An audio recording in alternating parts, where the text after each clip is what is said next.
الحمد لله نحمده ونستعينه ونستغفره ونؤمن به ونتوكل عليه ونعوذ بالله من شرور أنفسنا ومن سيئات أعمالنا من يهده الله فلا مضل له ومن يضلله فلا هادي له ونشهد أن لا إله إلا الله وحده لا شريك له ونشهد أن سيدنا ومولانا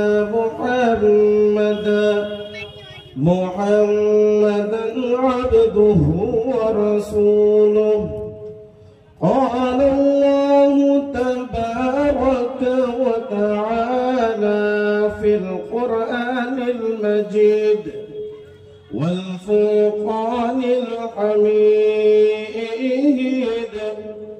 أعوذ بالله من الشيطان الرجيم بسم الله الرحمن الرحيم تلك الدار الآخرة نجعلها للذين لا يريدون علوا في الأرض ولا فسادا والعاقبة للمتقين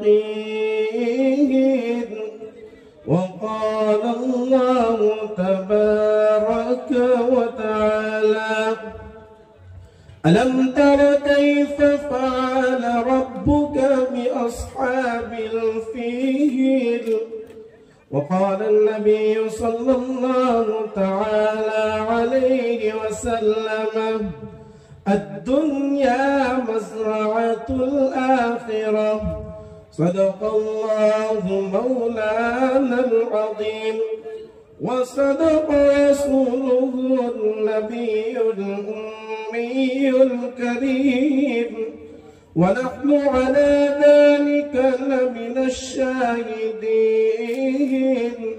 والشاكرين والحمد لله رب العالمین۔ زور سے ایک مرتبہ پیار محبت کے ساتھ درود شریف پڑھ لو۔ اللہم صلی علی سیدنا محمد وعلی آل سیدنا محمد وبارک وسلم۔ اسٹیج پر جلوہ افروز معزز اور مکرم علماء کرام، حاضرین مجلس، عزیز دوست اور بزرگوں، عزیز نوجوان میرے بھائی، میں نے آپ لوگوں کے سامنے قرآن مقدس کی دعائت شریفہ اور اللہ کے آخری نبی، تمام نبیوں کے سردار، آقائے نامدار، تاجدار مدینہ، سبز گمت کے مکی، کالی کملی والے، سنہری جالی والے محمد الرسول اللہ صلی اللہ علیہ وسلم کی ایک پیاری حدیث آپ لوگوں کے سامنے پڑھی ہے۔ دعا کریں کہ اللہ رب العزت مجھے بات کو صحیح صحیح کہنے کی توفیق بخشے، اللہ ہم سب کو عمل کی توفیق عطا فرمائے، اور اللہ امت تک صحیح علم پہنچانے کے لیے اللہ مجھے اور آپ کو اور سب کو عافیت کے ساتھ قبول فرمائے۔ عزیز میرے بھائیو، میں نے جو سب سے پہلے آپ کے سامنے قرآن پاک کی تلاوت فرمائی ہے آیت شریفہ کی، اس میں اللہ رب العزت ارشاد فرماتے ہیں تِلْكَ الدَّارُ الْآخِرَةُ نَجْعَلُهَا لِلَّذِينَ لَا يُرِيدُونَ عُلُوًّا فِي الْأَرْضِ وَلَا فَسَادًا، کہ جنت کا مقام ان لوگوں کے لیے نہیں ہے جو دنیا میں فساد مچاتے ہیں، دنیا میں قتل و قتال کرتے ہیں، دنیا میں ظلم کرتے ہیں۔ جنت کا مقام ان لوگوں کے لیے نہیں ہے۔ تو جنت کا مقام کن لوگوں کے لیے ہے مسلمانوں؟ اللہ نے آگے ارشاد فرمایا وَالْعَاقِبَةُ لِلْمُتَّقِينَ، جو تقوی اختیار کرے، جو اللہ سے ڈر کر اپنی زندگی گزارے، جنت کا مقام ان لوگوں کے لیے بنایا ہے اللہ۔ تو میرے بھائیو، میں اور آپ دیکھ رہے ہیں دنیا کے حالات، دن بدن ہمارے ملک کے حالات بگڑتے جا رہے ہیں۔ کہیں تو مسلمانوں پر ظلم کیا جا رہا ہے، کہیں تو مسلمانوں کو مٹانے کی بات کی جا رہی ہے، کہیں تو مسلمانوں کے مدارس اور مکاتب کو بند کرنے کی بات کی جا رہی ہے، لیکن مسلمانوں ایسا ہونے والا نہیں ہے۔ اللہ کے نبی کے زمانے میں بھی ان لوگوں نے اللہ کے نبی جو کلمہ لے کر آئے تھے، اس وقت بھی ان لوگوں نے کہا کہ جو نبی جو کلمہ لے کر آئے ہیں اس کلمے کو ہم مٹا کر رہیں گے، لیکن آسمان اور زمین کا مالک اعلان کرتا ہے کہ اے نبی، میں نے تجھے جو کلمہ لے کر بھیجا ہے، تو غم نہ کر، تو ٹینشن نہ لے، تو اپنا کام کرتا رہے، تیرا کلمہ ہر جگہ پر اور ہر گھر کے اندر پہنچانے والی ذات میری ہے۔ قرآن پاک میں اللہ نے ارشاد فرمایا، یریدون لیطفئوا نور اللہ بافواہہم واللہ متم نورہ ولو کرہ الکافرون۔ کیا کہتے ہیں کہ وہ لوگ اللہ تعالیٰ کی روشنی کو اپنے منہ سے بجھانا چاہتے تھے، لیکن اللہ تعالیٰ نے اپنی روشنی کو کیا کر دیا؟ پہنچا دیا اور پورا کر دیا۔ سمجھ گئے مسلمان؟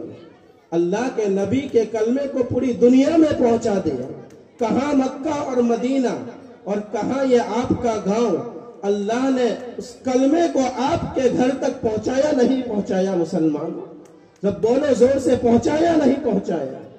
تو مسلمانوں، یہ کیا کہتے ہیں کہ کچھ ظالم پرست لوگ جو ظلم کرتے ہیں مسلمانوں پر، وہ چاہے آپ لوگوں کی ہمت پست کرنے کی کوشش کرے، چاہے آپ لوگوں کو نا امید کرتے کہ ہم وہ کریں گے، ہم یہ کریں گے، ہم فلاں کریں گے مسلمانوں، لیکن مسلمان کبھی نا امید نہیں ہوتا ہے۔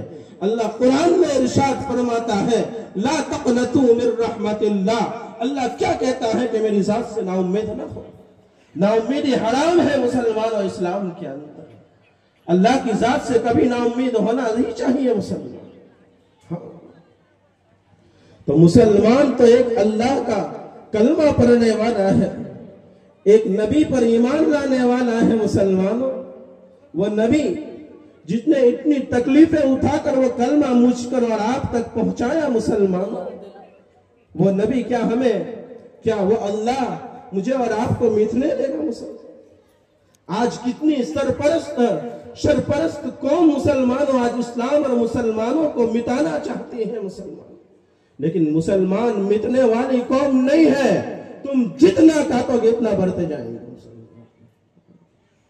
مسلمانوں کو جہاں دیکھا جاتا ہے کہ داڑھی اور ٹوپی والا مل گیا، اس کو اس کا دھرم پوچھا جاتا ہے، وہ مسلمان نکلتا ہے تو اس کو پیٹا جاتا ہے، اس کو مارا جاتا ہے۔ مسلمانوں، آج یہ آج کی بات نہیں ہے مسلمانوں، پہلے بھی مسلمانوں پر ظلم کیا گیا، لیکن مسلمان مٹتا نہیں ہے۔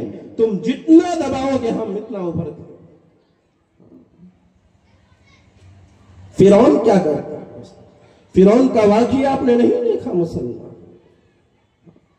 بہت لمبا چوڑا تھا فرعون، بڑا خوبصورت بھی تھا مسلمانوں، لیکن اس نے ایک اللہ پر ایمان لانے سے انکار کر دیا، اور انا ربکم الاعلی کا دعویٰ کر دیا تھا کہ میں سب سے بڑا رب ہوں۔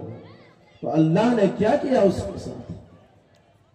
مسلمانوں، فرعون ایک ایسا انسان تھا مسلمانوں، 400 سال تک اس کے سر میں کبھی درد نہیں ہوا مسلمان، لیکن ایک اللہ کا انکار کر دیا اور اپنے آپ کو بڑا سمجھ لیا کہ انا ربکم الاعلی، تو اللہ نے اس کو کہیں کا نہیں دیا۔ اللہ قرآن میں ارشاد فرماتا ہے، فَالْيَوْمَ نُنَجِّيكَ بِبَدَنِكَ لِتَكُونَ لِمَنْ خَلْفَكَ آیَةً۔ ہم نے فرعون کی لاش کو اسی حال میں رکھا ہے جیسا قرآن نے بیان فرمایا ہے۔ فرعون کی لاش کو نہ زمین لینے کے لیے تیار ہے، نہ آسمان لینے کے لیے تیار ہے۔ آسمان اور زمین کے بیچ میں ہے فرعون کی لاش مسلمان۔ زمین نے بھی لینے سے انکار کر دیا اور آسمان نے بھی لینے سے انکار کر دیا مسلمان۔ کچھ ظالم بادشاہ آج بھی ہمارے اوپر جو چڑھائی کرتے ہیں